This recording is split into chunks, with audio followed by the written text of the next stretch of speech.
Je suis Laure Corbary, maître de conférence au Muséum national d'histoire naturelle et je suis responsable de l'ensemble de collections invertébrés marins. Nous sommes ici dans le 3e volet de la planète revisitée en Corse, où nous faisons un inventaire de la biodiversité marine dans le parc naturel régional de Corse.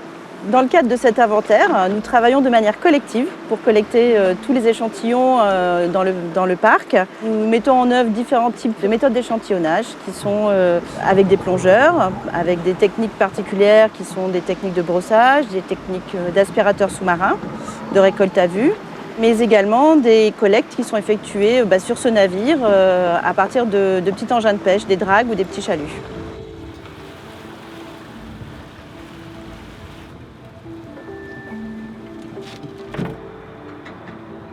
Quand les échantillons en vrac sont ramenés au laboratoire, il y a tout d'abord une première étape qui est de tamiser ces échantillons et de les fractionner par gamme de taille afin de pouvoir ensuite les trier et de pouvoir en sortir les organismes vivants.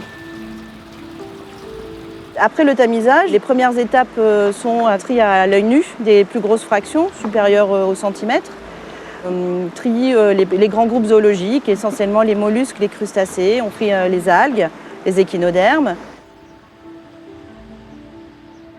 À partir d'une certaine classe de taille, inférieure à 2 mm, à ce moment-là, il y a une grande partie de notre équipe qui est impliquée dans le tri à la loupe binoculaire de ces échantillons-là, qui sont ensuite triés par grands groupes zoologiques et pré-identifiés en fonction des groupes et en fonction des experts qui les étudient. Au sein de ces chaînes de tri, pour les mollusques, il y a toute une série d'étapes qui consistent à photographier vivant ces organismes, ensuite de prélever un morceau de tissu afin de les conserver en alcool et de permettre des études génétiques par la suite. C'est ce qu'on appelle un process de barcoding. Pour les crustacés qui n'ont pas besoin de ce process-là, puisque la préservation en alcool permet la conservation des tissus plus facilement que celle des mollusques, il y a une étape qui est assez importante, qui est la photographie. Les crustacés qui ont des patrons de couleurs assez particuliers et qui aident à l'identification des espèces, ces patrons de couleurs se dissolvent dans l'alcool dans lequel nous conservons les spécimens. Donc il y a besoin de faire toute une série de photos de ces spécimens avant leur préservation.